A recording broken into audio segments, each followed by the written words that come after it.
regression line. So what is regression line? First, we are discussing about fitting of regression line. So friends, आपको question में बोला होगा कि obtain regression line, obtain regression line of y on x first and second बोला होगा x on y. So there are two types of regression line. Number one, y on x and x on y. So first we are discussing about regression line of y on x. y on x. So y on x जो regression line है उसको हम denote करेंगे y cap. Again I repeat, regression line of y on x इसको हम denote करेंगे y cap से. तो y कैप का फॉर्मूला इक्वेशन है y cap is equal to a plus B x. ये आपका जो इक्वेशन है इसको हम क्या बोलेंगे, regression line of y on x. Regression line of y on x. तो यहाँ पे ध्यान देना, अब यहाँ पे जो y कैप है तो y कैप का मीनिंग क्या होगा. सपोज क्वेश्चन में आपको बोले x एंड y, ये दोनों सपोज कि भाई आपको क्वेश्चन में दिया है x and y. x is equal to suppose कि भाई किसी भी प्रोडक्ट की प्राइस है and y is equal to demand. तो सिंपल है, अगर प्राइस इंक्रीज होगी, सपोज कि भाई 5 रुपीज प्राइस है तो पर्टिकुलर प्रोडक्ट की डिमांड है सपोज कि भाई 10 यूनिट्स.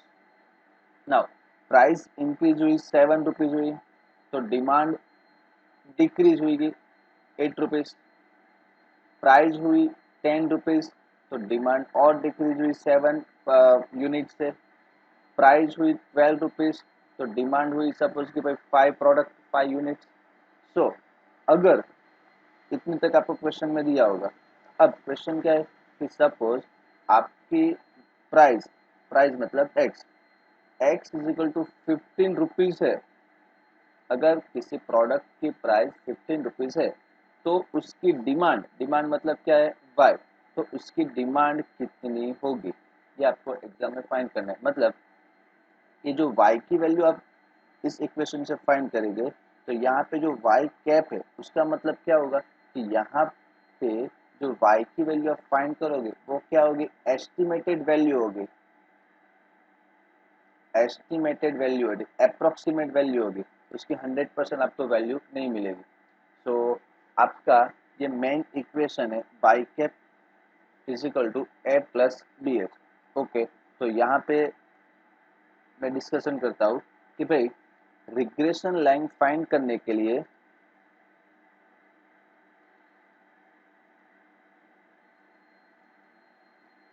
रिग्रेशन लाइन अगर आपको फाइंड करनी है so there are two types, there are two method for fitting a regression line. So method number 1 is method of scatter diagram. Scatter diagram method, and second method is methods of least square method. Least squares method. So today we are discussing about second method, that is method of least square method. Again I repeat, आपको इस method में क्या बोला होगा कि भाई obtain regression line, obtain regression line y on x and second होगा x on y. सो हम अभी डिस्कशन करेंगे regression line of y on x. सो आपका मेन फॉर्मूला है, वो मेन फॉर्मूला क्या है y ऑन x का कि भाई y cap is equal to a plus B X. अब इसमें फर्स्ट, अब यहाँ पे ध्यान देना, फर्स्ट क्या है a, तो आपको फर्स्ट ए फाइंड करना है। तो ए की वैल्यू, ए का फॉर्मूला है, आप अभी आपकी नोटबुक में नोट डाउन करना कि भाई व्हाट इज ए, जहाँ पे आपका मेन फॉर्मूला है वाई कैप का, उसमें फर्स्ट है A. So A is equal to Y bar minus B X bar. ये फॉर्मूला की मदद से आप ए की वैल्यू फाइंड करोगे। ओके, इसके बाद मेन इक्वेशन में क्या है, बी। सो बी की हम बाद में डिस्कशन करते हैं, बी के लिए दो फॉर्मूला है, वो हम बाद में डिस्कशन करें। उसके बाद है एक्स, तो एक्स की वैल्यू दी होगी। अब प्रॉब्लम है बी के रिलेटेड, तो बी के आपको अलग अलग फॉर्मूला है।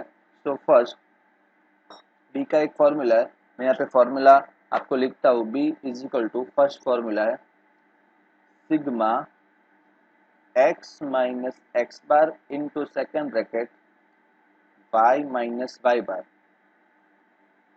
Divided by sigma X minus X bar square.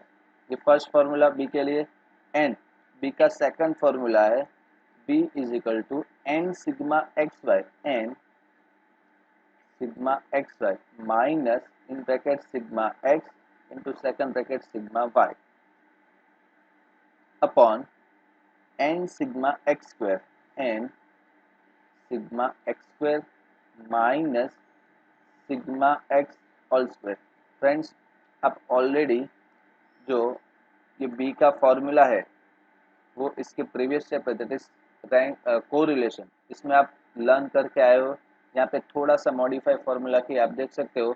यहाँ पे क्या है, B is equal to sigma X minus X bar into Y minus Y bar divided by sigma X minus X bar square. And same यहाँ पे N sigma x Y minus sigma X into sigma Y divided by N sigma x square minus sigma x whole square. अब ये दो formula में से कौन सा formula कब यूज होगा ये इंपॉर्टेंट है। तो यहाँ पे जो फॉर्मूला है, ये फॉर्मूला फर्स्ट, ये फॉर्मूला कब यूज होगा, जब आपका mean of x and mean of Y both X bar and Y bar both, अगर X bar and Y bar की वैल्यू फ्रैक्शन में नहीं है, चाहे फ्रैक्शन में नहीं होगी, तो बी के लिए आपको ये फॉर्मूला फर्स्ट फॉर्मूला यूज करना होगा। इन केस कि भाई एक्स बार की वैल्यू सपोज कि भाई 10 आई एंड वाई वाई बार की वैल्यू 10.5, अगर दोनों इंटीग्रस नंबर है मतलब फ्रैक्शन में नहीं है, तो आप कंपलसरी ये फॉर्मूला यूज करना फर्स्ट। बट एक्स बार की वैल्यू इंटीग्रस वैल्यू है, but why bar is fraction, तो आपको सेकंड फॉर्मूला यूज करना होगा। कोरिलेशन के जैसा ही है, same. Okay, so with the help of this formula you can find the value of a। Okay, अगर a फाइंड करना है, ये जो मेन आपका इक्वेशन है y cap is equal to a plus B x, इसमें a की value find करने के लिए ये फॉर्मूला, उसके बाद है b की वैल्यू फाइंड करने, ये दोनों में से कोई एक फॉर्मूला यूज होगा। एंड बाद में क्या बचा यहाँ पे, एंड बाद में फाइनली बचा x। तो x की वैल्यू क्वेश्चन में आपको दिया होगा। तो देखते हैं एक इलस्ट्रेशन।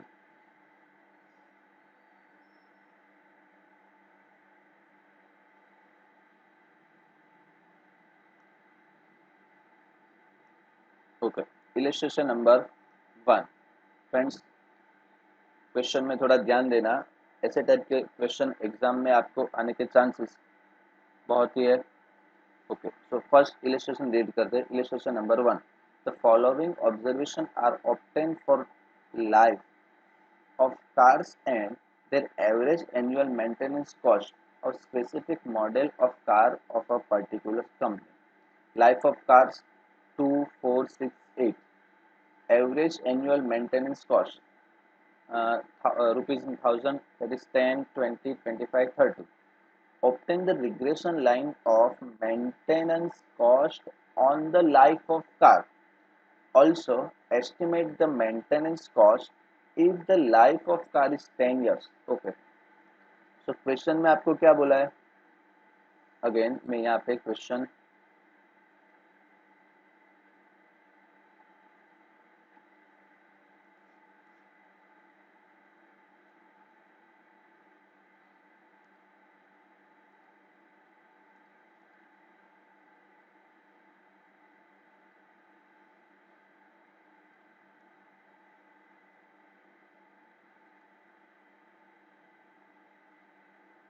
ओके, तो ये क्वेश्चन है, आप देख सकते हो कि भाई आपको क्वेश्चन में बोला है कि भाई ऑब्टेन, ये इंपॉर्टेंट है, obtain the regression line of maintenance cost on the life of car. तो क्वेश्चन में देखो लाइफ ऑफ कार दी है, उसको हम अज्यूम करेंगे as a X and average annual maintenance cost उसको हम अज्यूम करेंगे वाई। तो पहले क्या करेंगे, एक्स एंड वाई का जो आपको वैल्यूज दिए वो वैल्यू एज इट इज हम क्वेश्चन में लिखते हैं। सो यहाँ पे पहले हम लिखते हैं एक्स, एक्स की वैल्यू कौन कौन सी दी है, 2, 4, 6 and 8, and then after Y की वैल्यूज आपको क्वेश्चन में दिए 10, 20, 25, 30। सो यहाँ पे लिखते हैं 10, 20, 25 एंड 30। ओके, क्वेश्चन में क्या बोला है, obtain the regression line of maintenance cost. तो मेंटेनेंस कॉस्ट मतलब हमने क्या अज्यूम किया, यहाँ पे क्वेश्चन में देखो मेंटेनेंस कॉस्ट मतलब क्या है, वाई, उसके बाद है ऑन लाइफ ऑफ कार। तो लाइफ ऑफ कार मतलब क्या है, एक्स। तो यहाँ पे क्या हो गया, obtain the regression line of Y on X.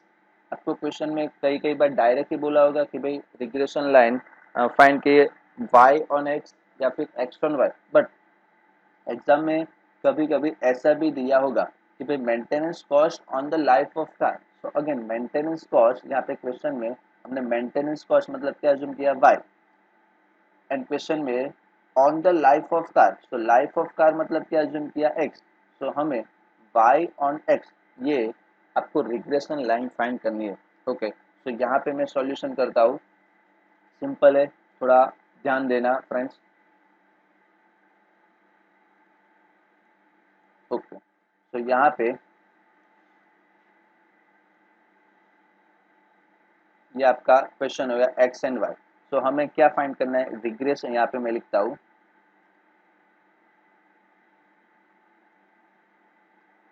Regression line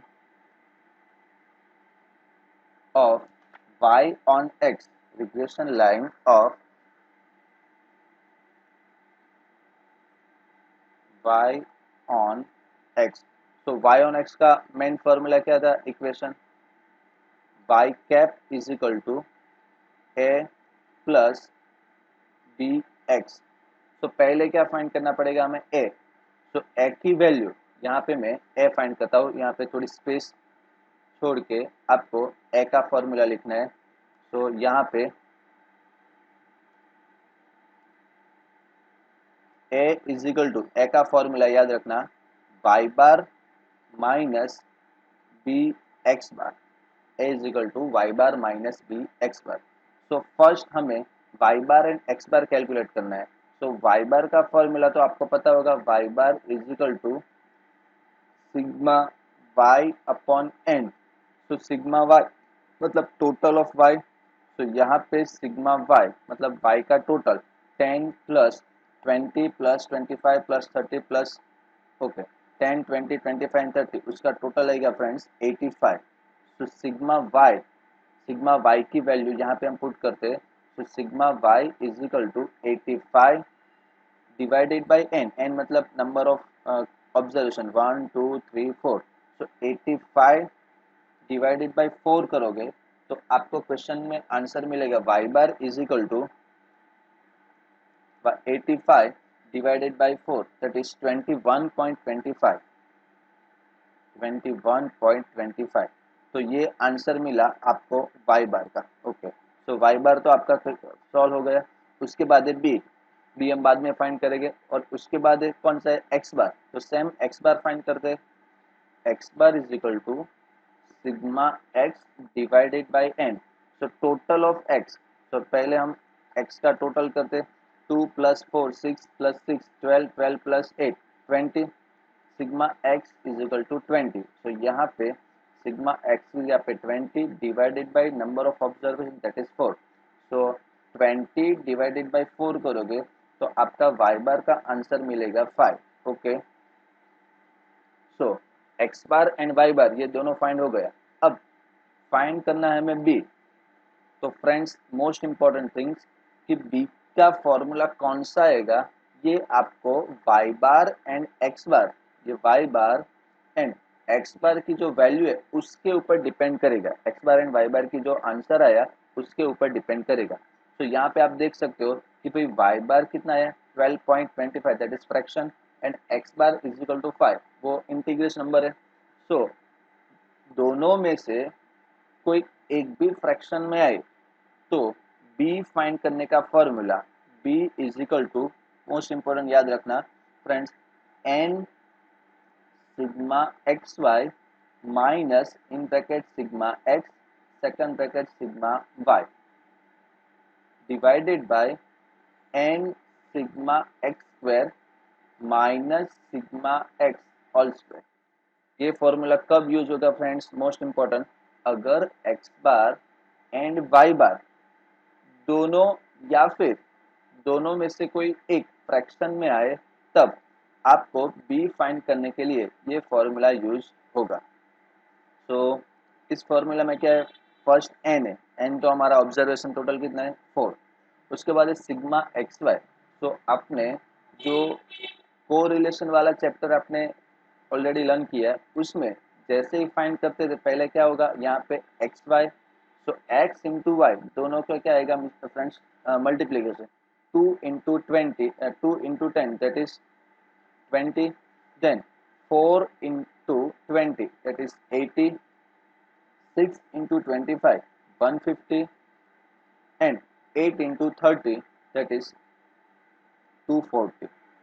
so total यहाँ पे हम लिखेंगे sigma x y is equal to total कितना होगा 490 490। ओके, एक्स वाई तो हो गया।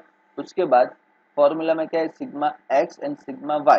तो sigma x and sigma y तो हमारे पास है एक्स एंड वाई का total divided by n again for sigma x square. तो सिग्मा एक्स स्क्वायर के लिए हमारे पास जो एक्स की कॉलम है, यहाँ पे देखो क्वेश्चन में एक्स दिया है तो उसको उसका हम क्या करेंगे स्क्वायर। तो यहाँ पे हम करते हैं x square,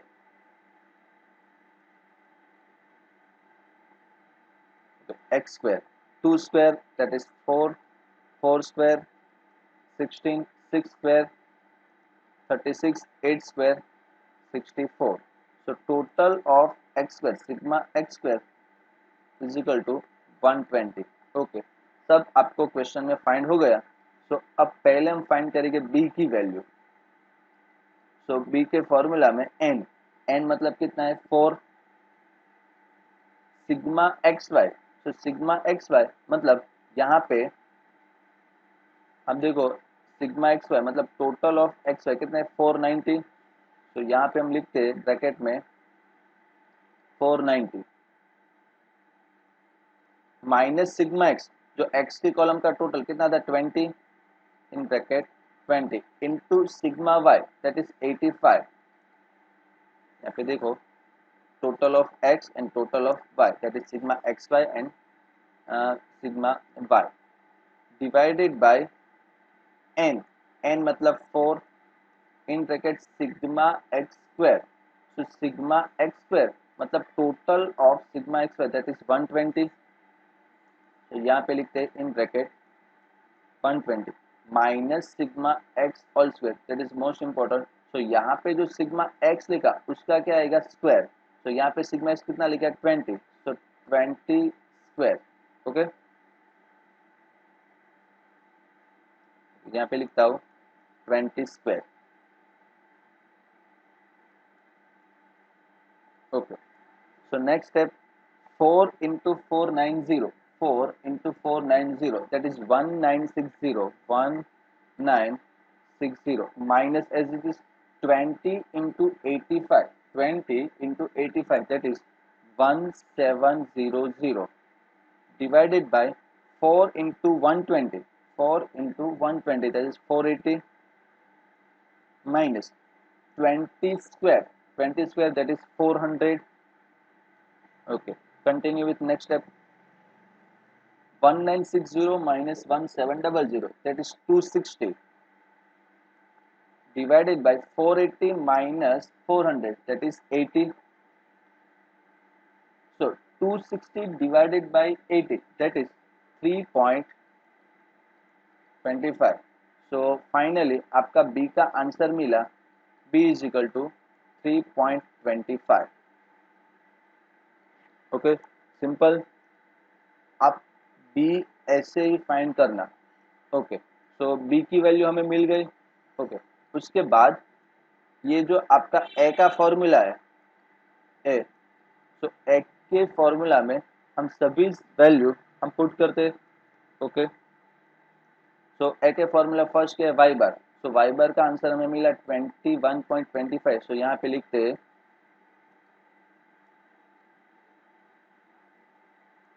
okay, y bar is equal to 21.25.